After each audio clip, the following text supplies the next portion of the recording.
Hello मेरे प्यारे बच्चे। बेटा ऐसे जितने भी स्टूडेंट हैं जिन्होंने पहली बार कॉमर्स ली है उनसे मैं रिक्वेस्ट करता हूँ 2 मिनट मेरी बात जरूर सुनो बेटा। देखिएगा आपकी कॉमर्स में सबसे इजी और सबसे टिपिकल जो पोर्शन है, जो पार्ट है, उसका नाम है जर्नल एंट्री, रोज नामचा।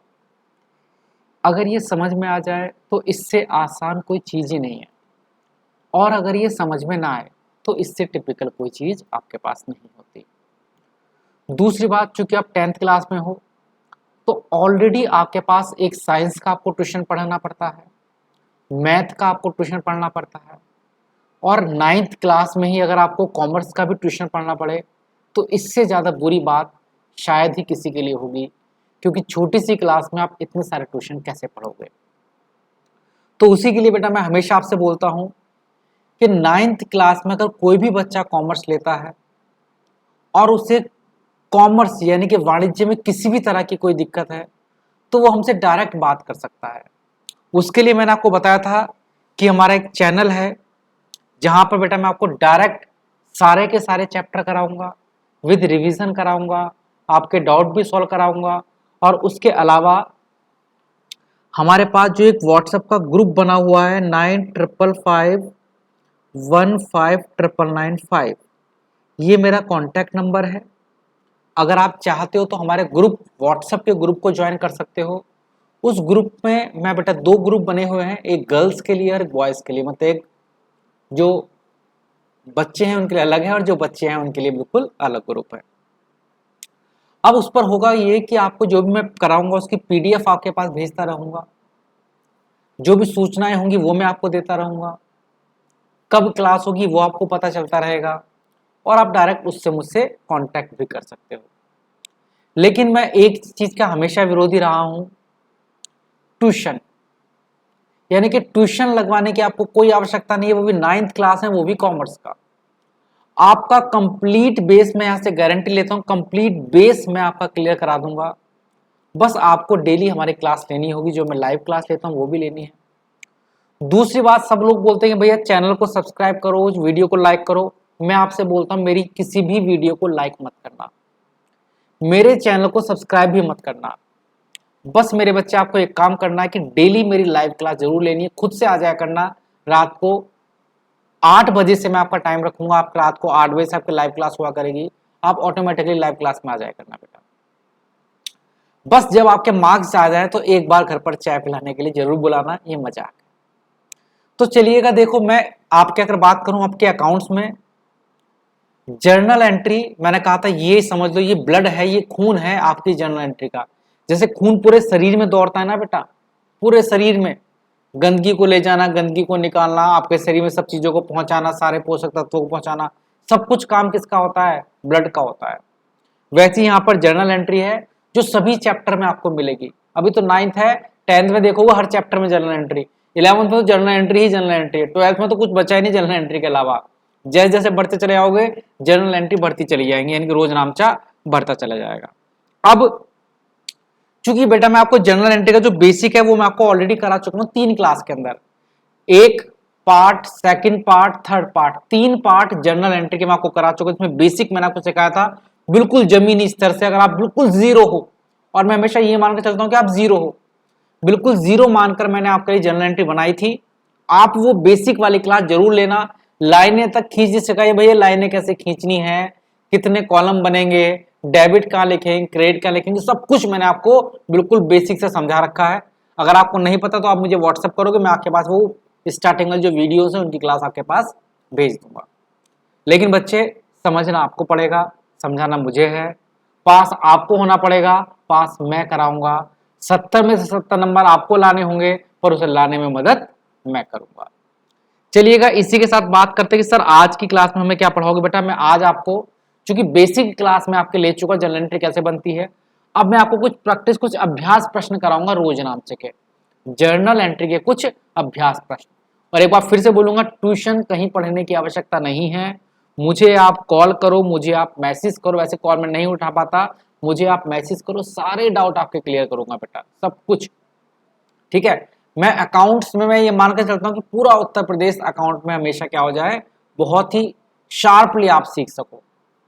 तो इसी के साथ अपनी क्लास आज की स्टार्ट करते हैं बेटा। आज मैंने क्या बोला था कि मैं आपने स्टार्ट थंबनेल पे देखा होगा कि स्टार्टिंग में मैं आज आपको प्रैक्टिस कराऊंगा जर्नल एंट्री की, आपकी बुक की जर्नल एंट्री। साथ में बेटा मैंने कुछ जर्नल एंट्री बनाई है, उनकी प्रैक्टिस मैं आपको करा रहा हूँ। आप सबको पता भी है कि जर्नल एंट्री के लिए टोटल 5 कॉलम बनाए जाते हैं। बेसिक क्लास आप वहां से ले सकते हो बेटा। यहाँ पर थोड़ा सा मैं इसकी प्रैक्टिस करा रहा हूँ बेटा। आपको बिल्कुल बेसिक से नहीं बताऊंगा, लेकिन हाँ फिर भी इतना बताऊंगा कि अगर आपको नहीं भी आती तो भी आप सीख जाओगे। तो पहला ही क्वेश्चन है इसके अंदर, 9,000 रुपए से व्यापार आरंभ किया। बेटा डेट के कॉलम में आप डेट डाल सकते हो, अगर डेट नहीं तो नंबर डाल सकते हो। 9,000 रुपए से व्यापार आरंभ किया। जब व्यापार आरंभ करते मैंने बताया था जो चीज आती है वो डेबिट। अच्छा, कुछ ऐसे बच्चे जो बिल्कुल प्योर हिंदी में, शुद्ध हिंदी में जर्नल एंट्री बनाते हैं बेटा, उनके लिए भी क्लास है, उसका भी बेटा मैं आपको नोटिफिकेशन दे दूंगा या जो डिस्क्रिप्शन है वहां पर मैं डाल दूंगा। और अगर आपको बिल्कुल प्योर हिंदी में जर्नल एंट्री चाहिए, रोज नाम चाहिए बिल्कुल हिंदी में कि लिखूं भी हिंदी में बेटा, डेबिट को ऋणी और क्रेडिट को धनी लिखूं, तो उसके लिए भी आपके पास क्लास आपको मिल जाएंगी। और उसके लिए आपको मुझे मैसेज करना होगा, सर हिंदी वाली क्लास, प्योर हिंदी वाली क्लास हमारे पास भेज दो। बाकी मैं जो आपको एडवाइस देता हूँ वो यही देता हूँ कि जर्नल एंट्री को बेटा थोड़ा सा इंग्लिश में ही बनाना। चलिएगा, 9,000 रुपए से व्यापार आरंभ किया। जब व्यापार आरंभ करते हैं तो जर्नल एंट्री होनी चाहिए। हमारे पास क्या आता है? कैश। जब व्यापार आरंभ करोगे तो बिजनेस में क्या लेकर आओगे? कैश। जो आता है वो डेबिट। जर्नल एंट्री बनाओगे बेटा, कैश अकाउंट डेबिट, कैश आया है, रोकड़ खाता ऋणी। जिस पैसे से बिजनेस स्टार्ट करते हैं उस पैसे को बोला जाता है कैपिटल। मेरे साथ साथ बेटा मैं आज आपको लगभग 20 एंट्री कराने वाला हूं।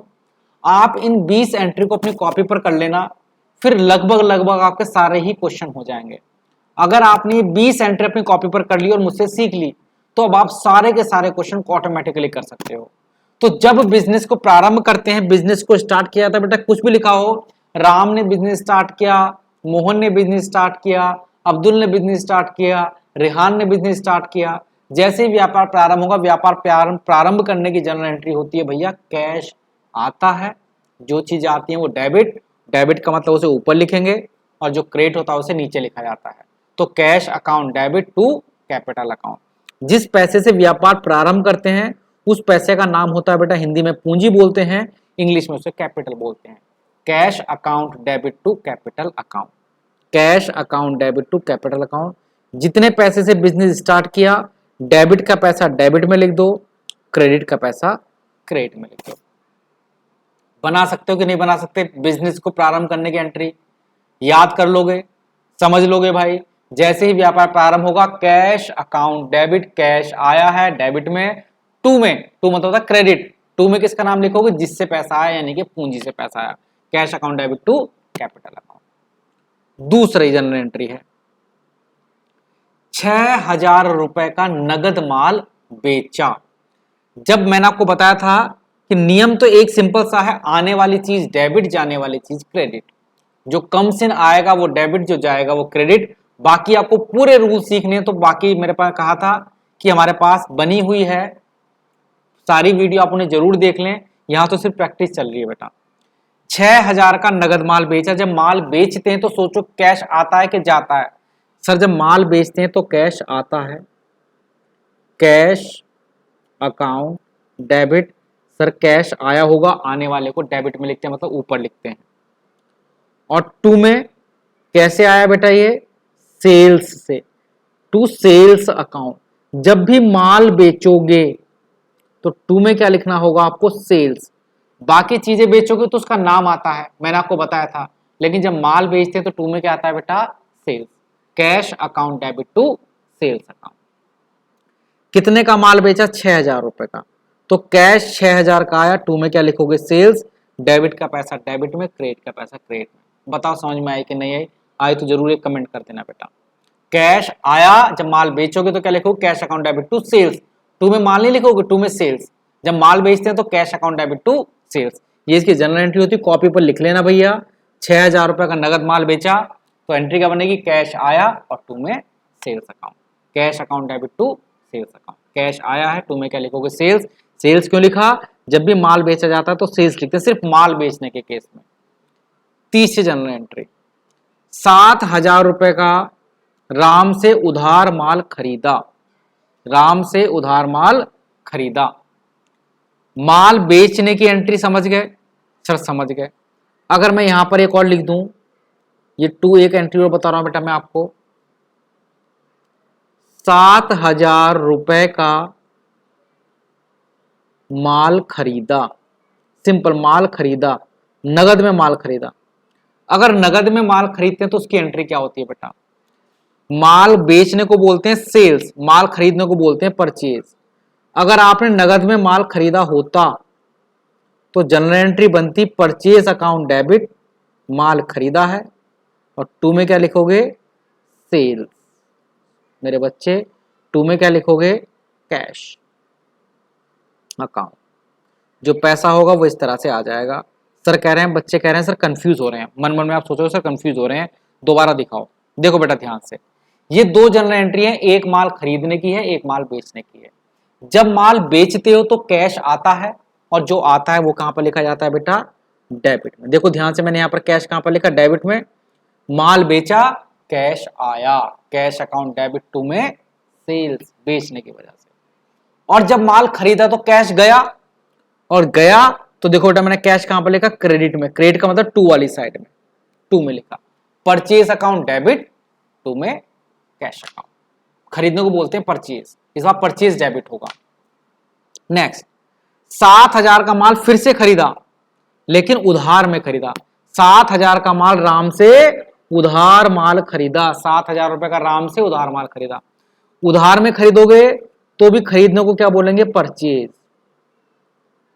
जो आता है वो डेबिट, परचेज करोगे तो परचेज डेबिट। अगर नगद में खरीदोगे, मान लो नगद में खरीदा होता तो 2 में क्या लिखता बेटा मैं? कैश। अगर नगद में खरीदते तो 2 कैश, बट नगद में खरीदा, उधार में खरीदा है। तो जब उधार में खरीद देते हैं ना बेटा, तो जिससे खरीदते हैं उसका नाम लिख देते हैं, बस कैश की जगह पर उसका नाम लिख दोगे। पहला समझ दो, खरीदने की एंट्री क्या होती है? Purchase account debit to cash, ये खरीदने की एंट्री है। Purchase account debit to cash, खरीदने की एंट्री। और अगर उधार लिखा होगा तो कैश की जगह पर काट कर उसका नाम लिख दो जिससे खरीदा है। वैसे नाम के आगे अकाउंट नहीं लगाते, लेकिन फिर भी मैंने लगा दिया। कितने का खरीदा? 7,000 रुपए का। Purchase account debit to Ram, वैसे कैश होती है अगर नगद में खरीदते। उधार में खरीदोगे तो नाम लिख दोगे, purchase account debit to Ram. ये प्रक्रिया चल रही है। जिन्होंने बेटा हमारी स्टार्टिंग की 3 क्लास ली है उन्हें इस क्लास को लेना ज्यादा बेटर रहेगा। नेक्स्ट, 3,000 रुपए का माल राम को उधार माल बेचा। 3,000 रुपए का राम को उधार माल बेचा। जब नगद में बेचते हैं तो मैंने आपको एंट्री बताई थी क्या होती है नगद बेचने की, मैं सब सिखाता चलूंगा बेटा। नगद बेचने की होती है cash account debit to sales. शब्द याद रखना, सेल्स हमेशा क्रेडिट में आता है, ये जा रहा है एक तरह से, ये समझो इनकम है। Cash account debit to sales, cash आया सेल्स से। लेकिन अगर उधार में माल बेचोगे, उधार में बेचोगे तो याद रखना कैश की जगह पर किसका नाम लिखना पड़ेगा? राम का। जब उधार बेचते हैं तो कैश नहीं आता, कैश की जगह पर नाम आ जाता है बस। पैसा वही 3,000 और 3,000। बताओ बात को समझ रहे हो कि नहीं समझ रहे हो? Ram account debit to sales account, Ram को उधार में सामान बेचा। कैश में बेचोगे तो कैश टू सेल्स, उधार में बेचोगे तो राम टू सेल्स, या Mohan to sales, Sohan to sale, Atif to sale, Tariq to sale, sales. 5वीं, 6,000 का फर्नीचर नगद खरीदा। जो आता है वो डेबिट, जो जाता है वो क्रेडिट। माल खरीदते हैं तो परचेज लिखते हैं, बाकी चीजें खरीदते हैं तो उनका नाम आता है। क्या खरीदा? फर्नीचर, आने वाली चीज डेबिट। क्या आया? Furniture account debit. यहां परचेज नहीं लिखोगे, माल खरीदते हैं तो परचेज लिखते हैं, बाकी और कुछ खरीदते हो तो उसका नाम आता है। फर्नीचर खरीदा तो फर्नीचर अकाउंट डेबिट, और वो भी नगद में खरीदा तो 2 में क्या लिख दोगे भैया? कैश। फर्नीचर आ गया, कैश चला गया। फर्नीचर आया और कैश गया। 6,000 का फर्नीचर खरीदा, furniture account debit to cash account. उसके बाद 9,000 की बिल्डिंग नगद खरीदी। अब क्या खरीदी? बिल्डिंग खरीदी तो बिल्डिंग अकाउंट डेबिट। जो भी खरीदोगे वही डेबिट हो जाएगा। Building account debit to cash account, building account debit to cash account, building खरीदी है कैश में, बिल्डिंग टू कैश। फिर 4,500 रुपए की बिल्डिंग राम से उधार खरीदी। देखो ऊपर मैंने बिल्डिंग खरीदी थी कैश में, अब बिल्डिंग खरीद रहे हैं उधार में। उधार में खरीदो या कैश में खरीदो, आई क्या? बिल्डिंग। तो बिल्डिंग अकाउंट क्या होना चाहिए भैया? डेबिट, क्योंकि बिल्डिंग तो आई है, लेकिन इस बार उधार में खरीदी है राम से, तो टू में किसका नाम लिख दोगे? राम का। अगर कैश में खरीदते तो टू में क्या आया था? देखो ऊपर कैश। उधार में खरीदोगे तो किसका नाम आ जाएगा? कैश की जगह पर नाम आता है। अब कहोगे सर राम ऊपर क्यों नहीं आया? भाई आई क्या है? बिल्डिंग, तो बिल्डिंग डेबिट। गया क्या था? कैश, पर कैश तो नहीं गया, तो कैश की जगह पर राम का नाम लिख दोगे। 4,500 रुपए, 4,500। बताओ जी इतनी एंट्री समझ रहे कि नहीं समझ रहे? रमेश को माल बेचा। अब कहोगे सर उधार के कैश, अगर कुछ नहीं लिखा किसी का नाम आ जाए तो ऑटोमेटिकली आप उसे उधार मान लोगे। अगर जनरल एंट्री बनाते समय पर किसी का नाम आ जाता है तो खुद से ही उसे उधार माना जाता है। रमेश को माल बेचा, किसे बेचा? रमेश को। जब माल बेचते हैं तो टू में याद रखना हमेशा सेल्स आता है। जब माल बेचते तो टू में हमेशा सेल्स लिखते हैं, ये लिख लो चाहे कॉपी पर। माल बेचते टाइम टू में क्या आता है? सेल्स। अब ऊपर बारी है कैश में बेचते तो ऊपर कैश लिख देते, चूंकि रमेश को बेचा है तो ऊपर क्या लिख दोगे भाई? रमेश अकाउंट डेबिट, टू में सेल्स अकाउंट, जो पैसा होगा वो यहां पर लिख दोगे। रमेश को माल बेचा, Ramesh account debit to sales account. Cash में बेचते, cash account debit to sales account. 3,000 रुपए के वेतन का भुगतान किया। वेतन को इंग्लिश में बोलते हैं बेटा, वेतन को इंग्लिश में बोलते हैं मेरे बच्चे, वेतन को इंग्लिश में बोलते हैं मेरे बच्चे salary. Sir I am Aarushi Tiwari, मुझे ग्रुप में ऐड कर लो। बेटा करेंगे आपको ग्रुप में ऐड। 3,000 रुपए का वेतन का भुगतान किया। जब वेतन का भुगतान करोगे तो क्या लिखोगे भैया? वेतन को बोलते हैं सैलरी। अब यहां पर ध्यान रखना बेटा, यहां पर रूल्स लगेगा कौन सा? नॉमिनल अकाउंट, यानी कि अवास्तविक खातों का। उसमें मैंने क्या बताया था? खर्चे का नाम डेबिट, खर्चे का नाम होगा तो डेबिट, और इनकम का नाम होगा तो क्रेडिट। जब 3,000 रुपए के वेतन का भुगतान करोगे तो मैंने बताया था वेतन देते हैं तो ये मत मानना वेतन गया, वेतन कभी नहीं जाता। इसे अच्छी तरह से समझने के लिए मैं बार बार बोल रहा हूं, जो हमारी 3 बेसिक वाली क्लास है बेटा, मैं आपसे, अगर आप पहली बार ही मेरी क्लास देख रहे हो जनरल एंट्री की, तो रिक्वेस्ट कर रहा हूं बेटा वो 3 क्लास प्लीज प्लीज प्लीज देख लो। उन्हें देख लोगे तो आपको खुद समझ में आ जाएगा। ये तो प्रैक्टिस है, हो सकता है आपको समझ में ना आए। 3,000 रुपए के वेतन का भुगतान किया। वेतन खर्चा है, खर्चे क्या होते हैं? डेबिट। Salary account debit. और जब सैलरी देते हैं तो बच्चे ये मत सोचना सैलरी गई। जब सैलरी देते हैं तो सैलरी नहीं जाती, सैलरी तो सिर्फ नाम है। हमारे पास से क्या जाता है? कैश। तो लिखोगे सैलरी अकाउंट डेबिट, क्योंकि सैलरी खर्चा है, खर्चे डेबिट होते हैं, और खर्च के बदले जाता क्या है? कैश। टू में क्या लिख दोगे? Cash. Salary account debit to cash account. तीसरा, 7,000 के वेतन का भुगतान किया। फिर से बेटा वही एंट्री आ गई, वेतन दिया, salary account debit to cash account. Mohan को वेतन का भुगतान किया। बस इसमें याद रखना जब भी कुछ खर्चे होते हैं चाहे वो मोहन को दें, देखो यहाँ उधार वाली बात नहीं है, मोहन को पैसा दिया, पैसा तो दिया लेकिन मोहन को दिया किस चीज का? वेतन का। तो यहाँ पर आपको नाम से फर्क नहीं पड़ना चाहिए। नॉमिनल अकाउंट में, नाम मात्र के खातों में, अगर किसी को सैलरी, किसी को वेतन देते तो उस व्यक्ति का नाम नहीं आता। सिंपल, हमने क्या दिया है? हमने तो वेतन दिया है, तो हमारे लिए खर्च का नाम क्या है? सैलरी। तो सैलरी अकाउंट डेबिट, टू में मोहन नहीं लिखना, टू में कैश लिखना है। यहाँ पर साफ साफ मोहन को वेतन दिया, भाई कैश तो गया हमारे पास से, और हमने वेतन दिया है, हमने मोहन को पैसे नहीं दिए। एक्चुअल देखा जाए तो हमने तो वेतन दिया है, तो हम तो वेतन यानी कि सैलरी डेबिट करेंगे। Salary account debit to cash account, जो भी पैसा होगा वो आप यहाँ पर लिख दोगे। 3,000 रुपए की मजदूरी दी। मजदूरी को बेटा इंग्लिश में बोलते हैं वेजेस। 3,000 रुपए की मजदूरी दी, तो यानी कि हमने वेज दिए हैं, वेजेस दिए हैं, तो वेजेस अकाउंट डेबिट। कहो सर वेजेस दिए तो वेजेस तो गए, बेटा वेजेस नहीं जाते। जब मजदूरी देते हो तो जाता क्या आपके पास से? कैश। वेजेस तो यानी कि वेज तो बेटा आपके पास क्या है? खर्चा है। खर्च को हम क्या करते हैं? Debit. Wages account debit to cash 3,000 रुपए आप लिख दोगे। आगे 10,000 रुपए का भाड़ा दिया, भाड़े को बोलते हैं बेटा कैरेज। भाड़े को क्या बोलते हैं भाई? कैरेज। कैरेज भी खर्चा है, खर्चे डेबिट होते हैं। कोई सा भी खर्चे का नाम आ जाए, ऊपर उसका नाम लिख दोगे कैरेज अकाउंट डेबिट, और टू में क्या लिख दोगे? कैश। कोई भी खर्चा कर दो बेटा, खर्च हमेशा डेबिट होते हैं, टू में क्या आता है? कैश। सैलरी दोगे सैलरी टू कैश, वेजेस दोगे वेजेस टू कैश, ब्याज दोगे इंटरेस्ट टू कैश, कुछ भी दोगे टू में कैश, टू में कैश, ऊपर उसका नाम। 5,000 रुपए राम से प्राप्त हुए। इस बार कुछ वेजेस सैलरी नहीं, सिंपल राम से प्राप्त हुए। पहले पैसे के साथ अगर कुछ वेजेस सैलरी आता है तो उसका नाम लिखते हैं, यहां पर डायरेक्ट लिखेगा राम से पैसा मिला। तो हमें अपने अकॉर्डिंग सोचना, पैसा मिला, कैश मिला, तो कैश अकाउंट डेबिट। टू में किसका नाम लिखेंगे भैया? किससे मिला? राम से। लेकिन मान लो मैं यहां पर लिखा होता 5,000 रुपए राम से वेतन के मिले, तो अब नाम नहीं आता, अब वेतन लिखा जाता, नहीं कि सैलरी लिखी जाती।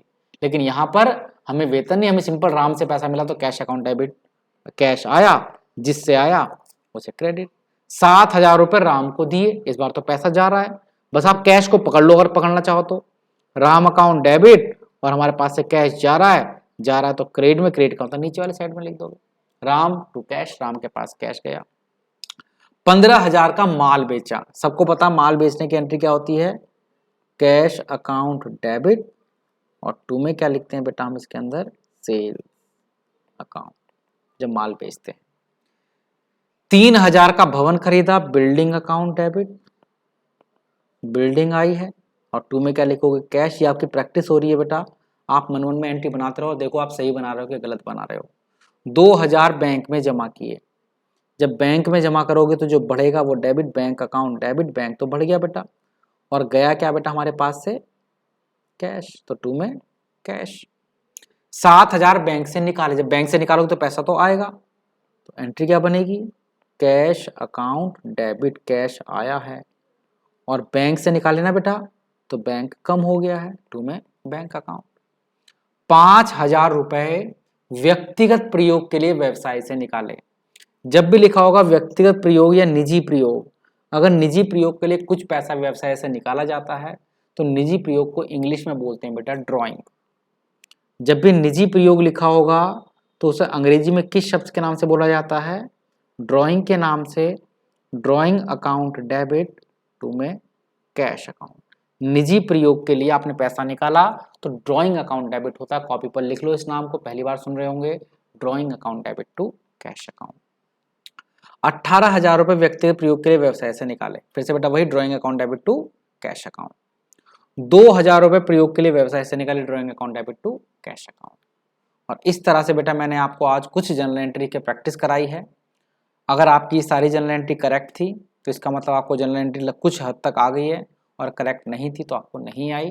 मैं फिर से बोलता हूँ कि आपको अगर प्रैक्टिस करनी है तो आप प्रैक्टिस कर सकते हो, बाकी हमारे ग्रुप से ज़रूर जुड़ना ताकि बेटा मैं आपको कंप्लीट प्रैक्टिस करा सकूं। तब तक के लिए जय हिंद, जय भारत, अपना ध्यान रखें।